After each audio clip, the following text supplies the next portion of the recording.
The quantum stabilization matrix screamed in protest as the Centauri research vessel tumbled through Earth's upper atmosphere.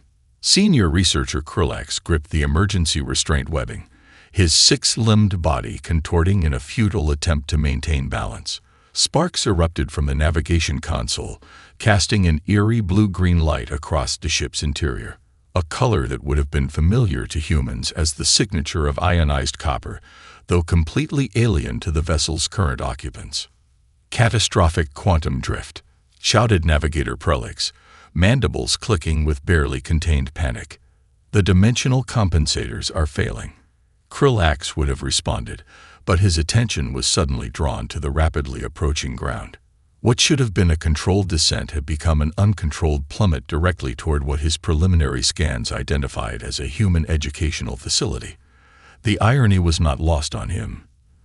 Their mission to study human education might very well end with their research vessel becoming an impromptu lesson in catastrophic engineering.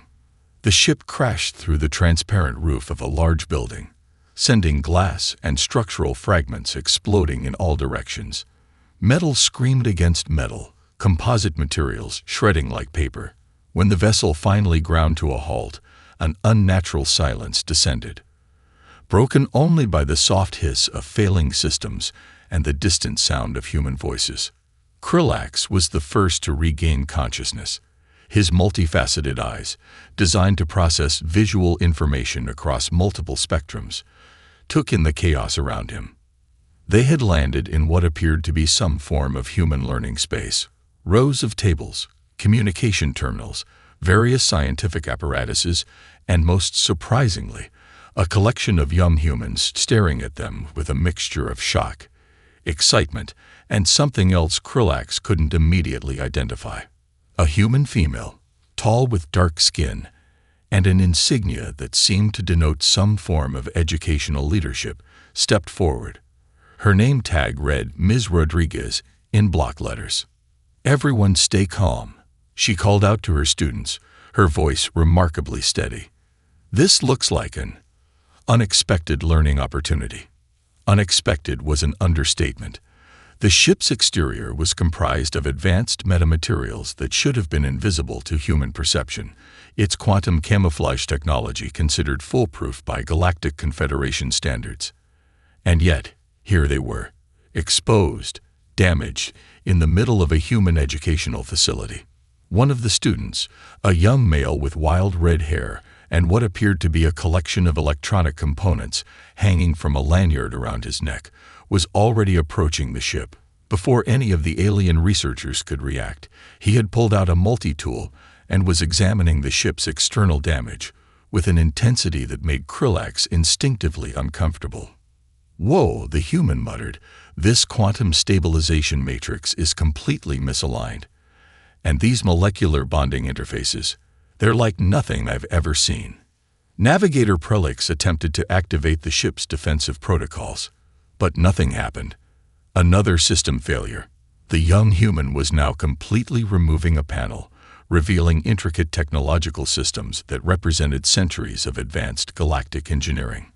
Ms. Rodriguez approached Krulax, who was still trying to disentangle himself from the restraint webbing. Her approach was neither overtly aggressive nor submissive, a nuanced body language that the alien researcher found fascinating. "Are you all right?" she asked, a universal translator rendering her words in perfect Centauri dialect. Before Krulax could respond, the red-haired student called out, "Ms. Rodriguez, I think I can fix this. The quantum drift is caused by a cascading resonance in the molecular compensator. If we recalibrate using the smartphone processors I have in my project box, we might be able to stabilize the entire system." Krulax felt something he rarely experienced, complete and utter confusion. This was not how first contact was supposed to happen. There were protocols, procedures, carefully orchestrated diplomatic mechanisms. Instead, they had crash-landed in the middle of a human educational facility, and a teenage student was casually discussing repairing technology that should have been incomprehensible to his species. As more students began to approach, examining the ship with a combination of scientific curiosity and teenage enthusiasm, Krillax realized one thing with absolute certainty. Their mission to study human education had just become far more complicated than anyone could have anticipated. The real study was about to begin. The Galactic Academic Consortium's research design was meticulously crafted, a survival scenario so complex that it had systematically broken down every species they'd ever tested. The challenge was a multi-layered simulation combining environmental hostility, resource scarcity, technological limitations, and psychological pressure. Previous test groups from advanced civilizations had typically collapsed within hours, their rigid training and specialized skills proving utterly inadequate when faced with unpredictable challenges. For this test, they selected 12 human participants from diverse backgrounds: a community college student, a home-schooled programmer, a vocational school engineer, a multilingual debate team captain, a para-athlete with a prosthetic limb, an inner-city community center volunteer, a rural farm student, a first-generation immigrant studying emergency medicine, a neurodivergent robotics enthusiast, a competitive chess player, a wilderness survival instructor, and a professional gamer. The simulation began in a sealed environment that mimicked an alien crash site on a hostile planet. Initial conditions were deliberately brutal. Limited water, no pre-existing infrastructure, minimal tools, extreme temperature variations, and a communications blackout. The alien researchers watched through advanced monitoring systems, their expectations set by thousands of previous trials across hundreds of species. Maya Rodriguez, the same teacher from the initial crash site, watched the test group with a knowing smile. She had personally recommended these specific students, understanding something the alien researchers did not. Human education was less about individual expertise and more about collective problem-solving. Within the first hour, the group defied every predictive model in the Galactic Consortium's database. The neurodivergent robotics enthusiast, Aiden, immediately began organizing the group's inventory with a methodical precision that would have impressed even the most rigid alien bureaucrat. His pattern recognition skills, often marginalized in traditional educational systems, became their primary strategic asset. He didn't just catalog their resources, he began identifying potential multi-use applications for every single item. The farm student, Luke, recognized the environmental conditions instantly.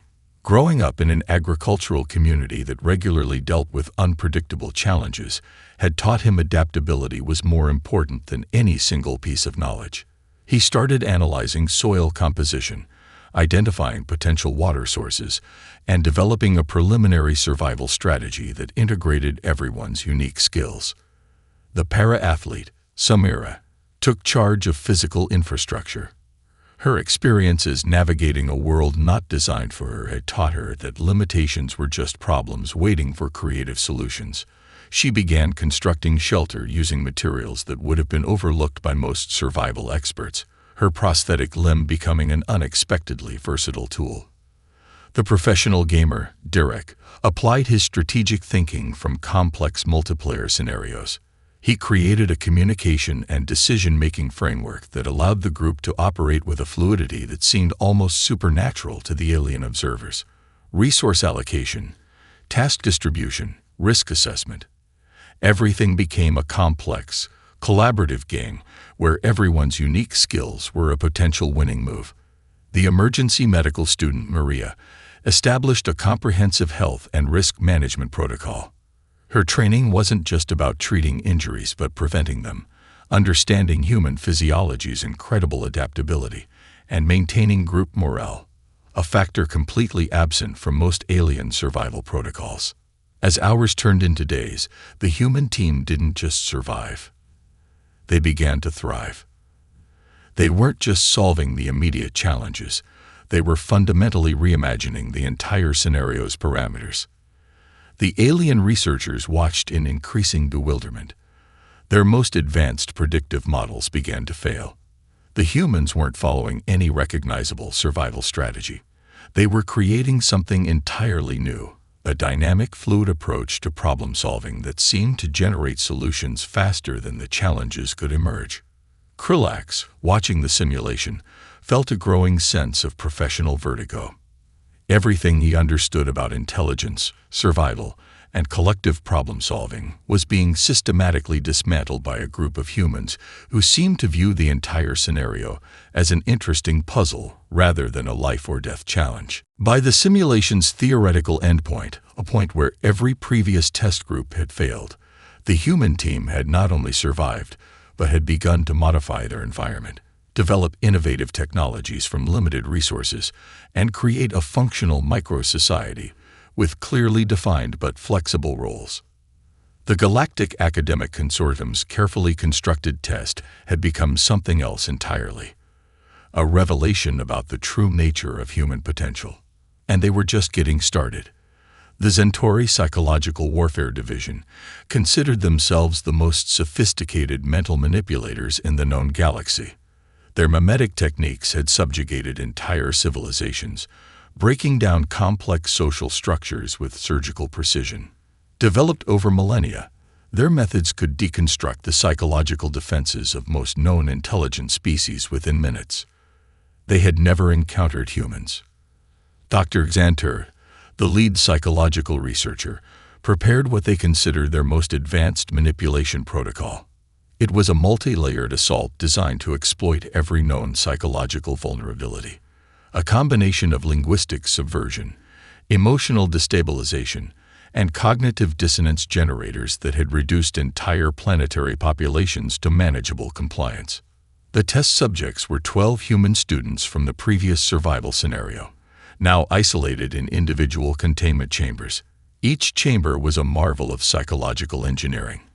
Adaptive environments that could instantaneously reconfigure to trigger specific emotional and psychological responses. What the alien researchers didn't know was that these weren't just any students. They were survivors of a deliberately challenging educational system that viewed psychological resilience as a core curriculum. Aiden, the neurodivergent robotics enthusiast, was the first to encounter the full force of the alien psychological assault. The chamber around him began to shift, creating an environment designed to trigger his most profound anxieties. Sensory inputs became overwhelming.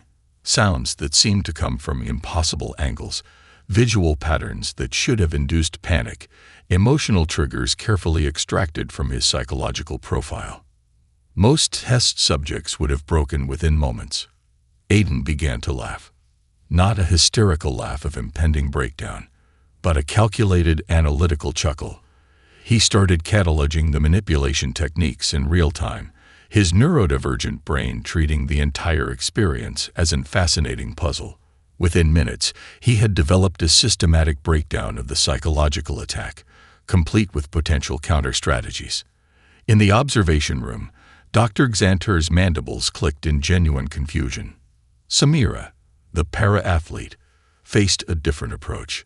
Her chamber constructed scenarios designed to exploit her physical limitations, creating psychological pressure points around her prosthetic limb. The environment constantly shifted to remind her of past challenges, attempting to trigger deep-seated insecurities. She responded by treating the entire experience as a training exercise. Each psychological trigger became a point of analysis. Where most would see a weapon of mental destruction, Samira saw an opportunity for growth. She began developing mental techniques on the fly, transforming the attack into a method of self-improvement. Maria, the emergency medical student, took a different approach entirely. When confronted with the mimetic assault, she began to treat it as a complex medical diagnosis. She analyzed the psychological attack's components, identified its structural weaknesses, and started developing a comprehensive treatment plan for psychological manipulation. Derek, the professional gamer, recognized the manipulation as a complex system, not unlike the intricate game mechanics he'd mastered. He began to identify patterns, exploit glitches in the psychological attack, and even started to develop counter-strategies that turned the attack back on itself. The alien researchers watched in mounting horror. Their most sophisticated psychological weapon was being systematically dismantled, not through brute resistance, but through a fluid, adaptive approach that the aliens found incomprehensible. These humans weren't just defending against psychological manipulation. They were learning from it. transforming it, using it as a tool for personal and collective growth. Krillax observed the proceedings with a growing sense of professional vertigo. The human subjects weren't just resilient. They were fundamentally rewriting the rules of psychological engagement. By the test's theoretical endpoint, the psychological warfare team had not just failed. They had been comprehensively educated by their own test subjects. Dr. Xanter's final report was a masterpiece of scientific understatement. Human psychological defenses operate on principles entirely incompatible with existing galactic understanding. Recommend immediate comprehensive re-evaluation of psychological warfare doctrine. The Galactic Academic Consortium had set out to study human vulnerability. They had discovered something far more terrifying. A species that didn't just resist psychological manipulation, but transformed it into a learning opportunity. And they were just beginning to understand the implications. The Galactic Documentation Center was a marvel of technological preservation, a repository of knowledge spanning thousands of planetary civilizations. Its central archive, located in the neutral zone of the Andromeda Spiral, contained meticulously categorized educational records from every known intelligent species, until the human file arrived. Dr. Krillax stood before the holographic display, watching a captured documentary that was causing unprecedented disruption among the Galactic Academic Consortium.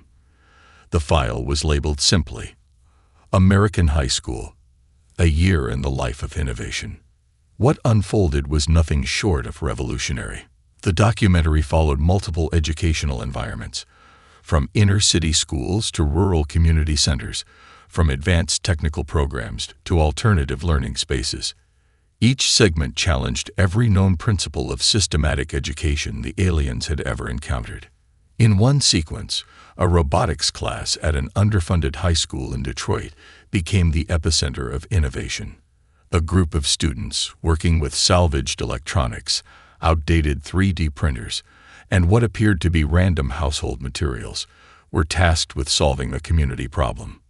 Their challenge: design an assistive device for local seniors with limited mobility. The process was chaos incarnate. Students argued. They failed repeatedly. Prototypes collapsed. Designs were scrapped and reimagined. The teacher, far from being a traditional instructor, acted more like a strategic advisor, asking pointed questions that forced the students to think critically rather than providing direct solutions. Their final product was a modular assistive walking device that could be customized using 3D printed components with an adaptive AI system that learned the user's specific movement patterns. It was built almost entirely from recycled materials and could be produced at a fraction of the cost of existing medical assistive technologies. In another segment, an environmental science class in rural Montana transformed a failed agricultural experiment into a breakthrough water conservation system. When their initial crop research failed, the students didn't accept defeat. Instead, they analyzed the failure, developed new soil management techniques, and created a water recycling system that could potentially revolutionize agricultural practices in drought-prone regions. A community college electronics program showed students taking outdated medical equipment and reimagining it for entirely new purposes. A discarded ultrasound machine was transformed into a low-cost geological scanning device. Broken scientific instruments became components of environmental monitoring systems. The documentary revealed a fundamental truth that shattered galactic educational models. Failure was not an endpoint, but a critical part of the learning process. Traditional galactic education emphasized perfection, systematic learning, and adherence to established protocols. Failure was something to be avoided at all costs. Humans treated failure as raw data, a resource to be analyzed, understood, and transformed. Dr. Prelix, watching alongside Krillax, clicked her mandibles in growing agitation. "This is not education," she muttered. "This is controlled chaos." Krillax found himself fascinated. "No," he corrected, "this is intentional complexity." The most shocking revelation came from a segment about alternative education programs. Students with learning differences, what humans called neurodivergent individuals, were not marginalized but actively encouraged. Their unique cognitive approaches were treated as advantages, not disabilities. A segment featuring a group of autistic students developing complex software solutions demonstrated an approach to intelligence that was entirely foreign to galactic understanding. These students didn't just solve problems, they deconstructed them, rebuilding solutions from fundamental principles in ways that traditional programmers could never conceive. The documentary's final segment showed something truly unprecedented: a high school where students spent an entire semester solving real-world community problems. They weren't just learning, they were actively engaging with and transforming their environment.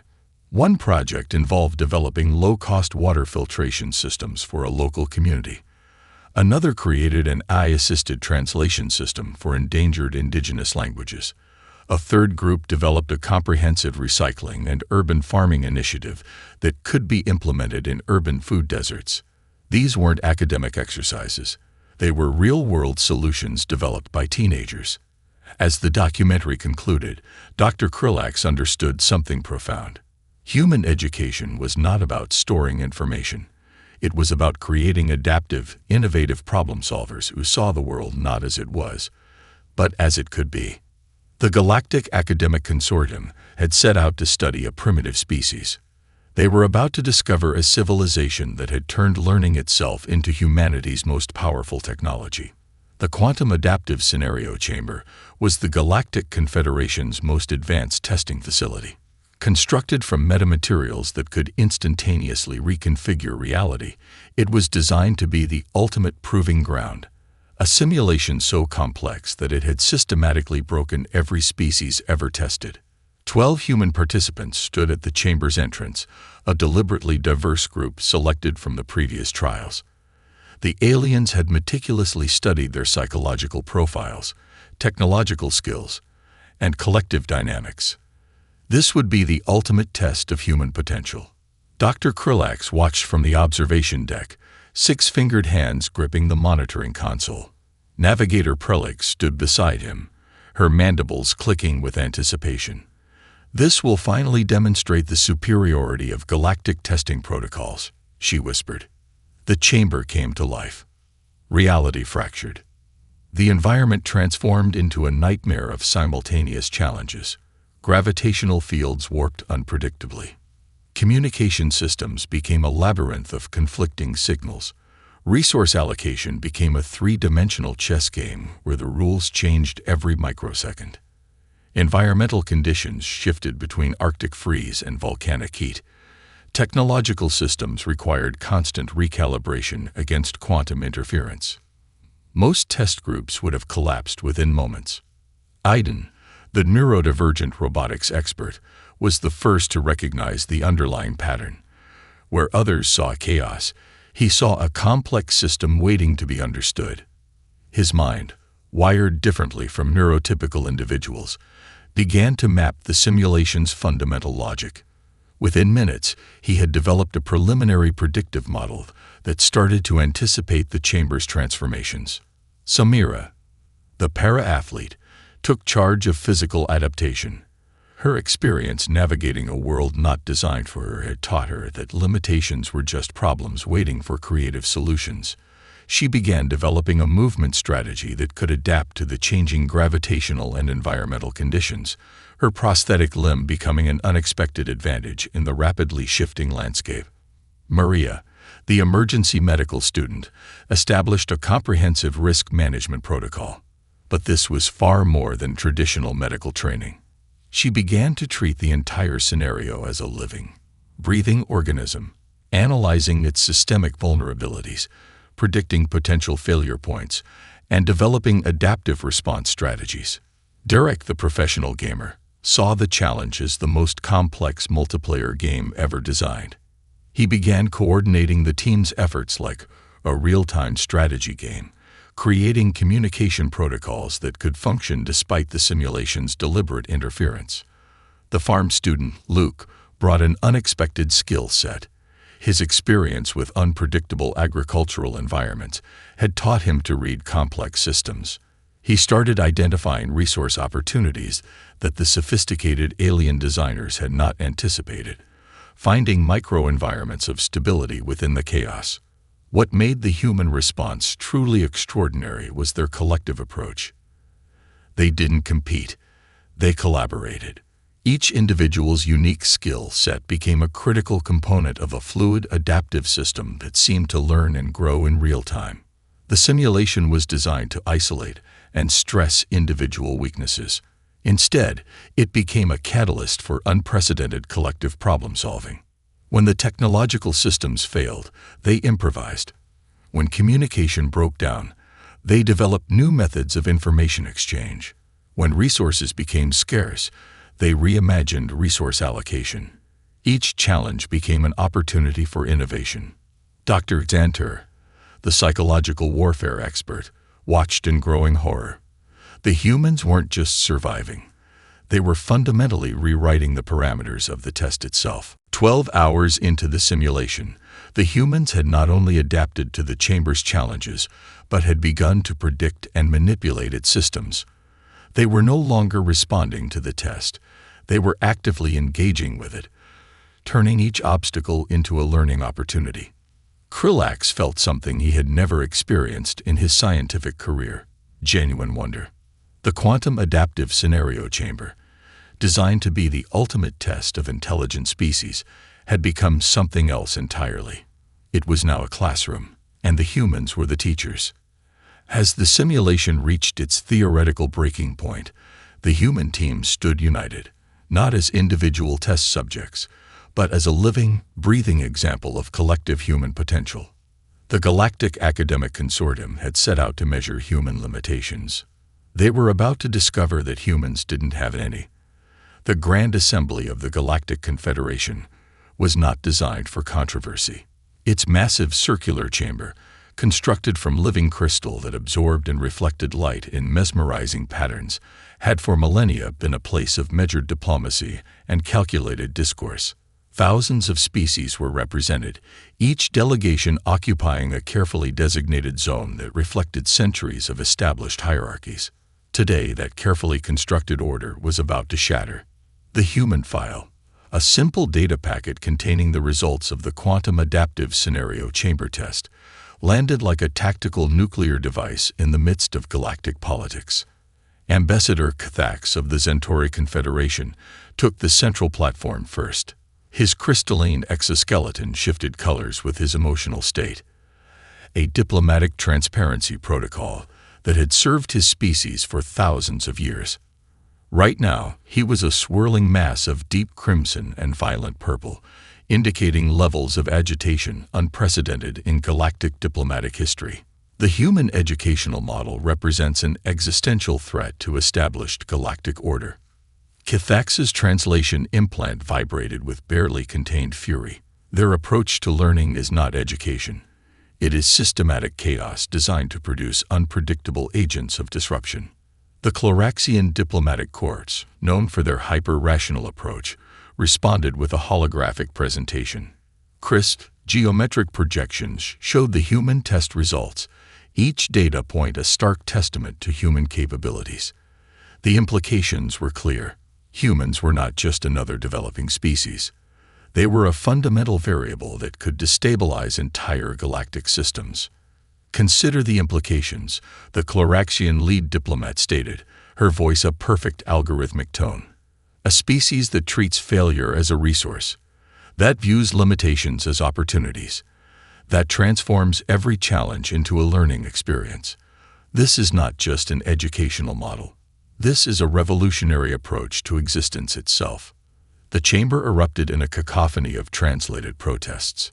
Holographic displays flickered with diplomatic warnings, threat assessments, and increasingly panicked analysis. The Vornax Collective, a hyper-specialized species that had built their entire civilization on rigid hierarchical learning, demanded immediate restrictions.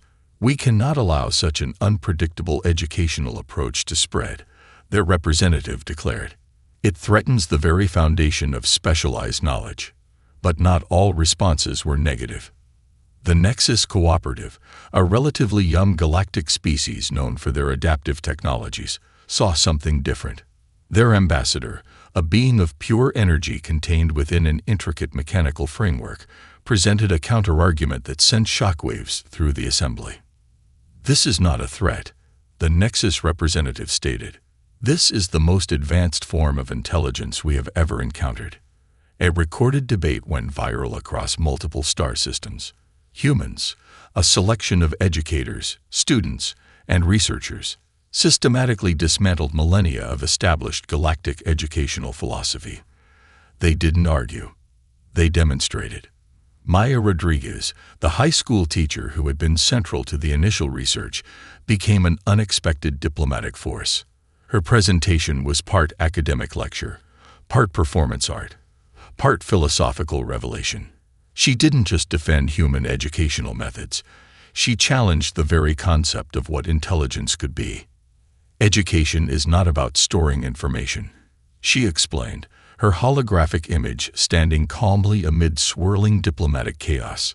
It's about creating adaptable, innovative problem solvers who see the world not as it is, but as it could be. The diplomatic fallout was immediate and unprecedented. Some species called for immediate quarantine of human educational technologies. Others demanded comprehensive study. A few, the more progressive galactic members, began requesting direct cultural exchange programs. Dr. Krillax, watching from the research team's observation deck, realized they had become more than researchers. They were witnesses to a fundamental shift in galactic understanding. The Galactic Academic Consortium had set out to study a seemingly primitive species. They had instead discovered a civilization that could rewrite the very rules of intelligence. And the galaxy would never be the same. The United Nations Emergency Xenodiplomacy Committee assembled in a secure facility buried deep beneath Geneva. It wasn't a traditional meeting. It was a war room, transformed to handle humanity's first true galactic diplomatic challenge. Maya Rodriguez sat at the center of the table, surrounded by a diverse team that defied every conventional diplomatic paradigm. A retired Special Forces commander, a quantum physicist, a high school principal from the Navajo Nation, a Silicon Valley startup founder, a community college dean, a neuroscientist specializing in adaptive learning, a software engineer from Lagos, an indigenous knowledge keeper from the Amazon rainforest. "They're afraid of us," said Dr. Elena Martinez, the neuroscientist, her fingers dancing across a holographic display filled with alien psychological profiles. "Not of our technology, not of our military capability. They're afraid of how we learn." Carlos Reyes, the Special Forces veteran, chuckled. "Of course they are. Our entire civilization is built on turning challenges into opportunities." The team began to construct a response that was quintessentially human, not a defensive posture, but a comprehensive demonstration of their educational philosophy. They would show the galaxy not just what humans could do, but how they thought. The presentation they developed was a masterpiece of strategic communication. It wasn't a traditional diplomatic brief. It was a living, breathing demonstration of human adaptability. The first segment deconstructed their educational approach. They showed how learning was never about memorization, but about creating adaptive problem solvers. They demonstrated how students from radically different backgrounds, urban, rural, privileged, marginalized, were taught to see challenges as opportunities. A series of case studies revealed the true depth of human educational innovation. They showed a deaf student who developed a revolutionary sign language translation eye. They highlighted a group of high school students who had developed a low-cost water purification system for drought-stricken regions. They presented a neurodivergent programmer who had created adaptive learning technologies for children with learning differences. Each example was a surgical strike against alien preconceptions. The team didn't just present information. They demonstrated a fundamental approach to intelligence that was revolutionary. Learning wasn't a linear process. It was a complex, adaptive system that transformed both the learner and the environment. Maria Yellowhawk, the indigenous knowledge keeper, brought a perspective that completely dismantled the aliens' understanding of education. She explained how traditional indigenous learning was never about individual achievement, but about collective adaptation and survival. "We don't teach children what to think," she explained in a segment designed for Galactic broadcast. "We teach them how to think, how to observe, how to adapt, how to be part of a living, changing system." The software engineer from Lagos demonstrated how this approach created technological innovation. He showed how students were taught to see technology not as a fixed system, but as a constantly evolving language of problem-solving. The quantum physicist revealed how this approach had revolutionized scientific understanding. "In our education," she explained, "being wrong is the most important part of being right. Every failure is data. Every mistake is a learning opportunity."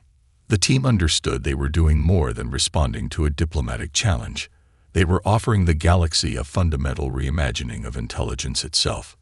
Dr. Krulax, watching the presentation from the research facility, felt something profound shifting in his understanding of intelligent life. This wasn't just a defense, it was an invitation. An invitation to see intelligence not as a fixed state, but as a dynamic, adaptive process. The final segment of the presentation was their masterstroke. Instead of a traditional conclusion, they presented a challenge to the Galactic Confederation, a collaborative problem-solving initiative that would bring together students from multiple species to address fundamental galactic challenges. They weren't asking to be understood. They were offering to help everyone learn. The Galactic Academic Consortium had set out to study humanity's limitations. Humanity was about to show them that limitations were just another word for unexplored potential. The Galactic Academic Consortium's final report was unlike any document in the history of interstellar research. It wasn't a dried, technical assessment. It was a manifesto of transformation. Dr. Krulax sat in the empty conference chamber, the holographic displays around him flickering with millions of data points, thousands of hours of research, and a conclusion that would reshape galactic understanding of intelligence itself. The report's opening paragraph set the tone for everything that would follow. Intelligence is not a fixed state of being. It is a dynamic process of adaptation, learning, and transformation. Humanity does not merely learn. Humanity reimagines the very concept of learning. The research had begun as a simple xenoanthropological study. It would end as a revolution. The comprehensive analysis revealed layers of human educational complexity that defied every existing galactic model of intelligence. They weren't just studying a species. They were witnessing the evolution of an entirely new approach to cognitive development. The most shocking revelations came from the unexpected sources. The psychological warfare team's failure wasn't a defeat. It was an education. The survival scenario wasn't a test. It was a demonstration of collective problem-solving. The quantum adaptive challenge wasn't a measurement. It was an invitation to reimagine intelligence. Each of the human participants had become more than just a test subject. They were living proof of a revolutionary approach to existence. Aiden, the neurodivergent robotics expert, had demonstrated that what other civilizations considered a cognitive limitation was actually a profound adaptive capability. His ability to see patterns, to deconstruct complex systems, represented a form of intelligence that transcended traditional understanding. Samira, the para-athlete, had shown how physical challenges could be transformed into opportunities for innovation. Her prosthetic limb wasn't a limitation. It was an extension of human adaptability, a physical manifestation of the species' ability to reimagine potential. Maria, the emergency medical student, had revealed a holistic approach to problem-solving that treated complex systems as living, breathing entities to be understood rather than conquered. The report became something more than a scientific document. It was a love letter to human potential. Krulax included personal reflections that would have been considered unprofessional in any other context. He wrote about moments of genuine wonder, about the day he realized that human education wasn't about storing information, but about creating adaptive, innovative problem solvers who saw the world not as it was, but as it could be. The Galactic Confederation's initial fear transformed into something else: curiosity, respect, a dawning understanding that they were witnessing something extraordinary. The most progressive members of the Galactic Academic Consortium began proposing radical new initiatives: educational exchange programs, collaborative research initiatives, a fundamental reimagining of how intelligent species could learn from one another. The Nexus Cooperative became the first to fully embrace the human approach. They proposed a comprehensive program that would bring together students from multiple species to tackle some of the galaxy's most complex challenges. Maya Rodriguez, the high school teacher who had been central to the entire research process, was invited to speak before the Grand Assembly. Her presentation wasn't a defense of human educational methods. It was an invitation to a new way of understanding intelligence itself. Education is not about what you know, she told the assembled representatives of countless civilizations. It's about how you approach what you don't know yet. The final recommendation of the report was both simple and revolutionary. It wasn't a call for humans to be studied. It was a call for everyone to learn together. Dr. Krulax's personal addendum captured the essence of their discovery. We came looking for the limitations of a young species. Instead, we found the future of intelligence itself. As the holographic displays dimmed, Krulax understood that they had done more than complete a research project. They had witnessed the first moments of a galactic transformation. The Galactic Academic Consortium had set out to measure humanity's potential. They had instead discovered that potential was limitless.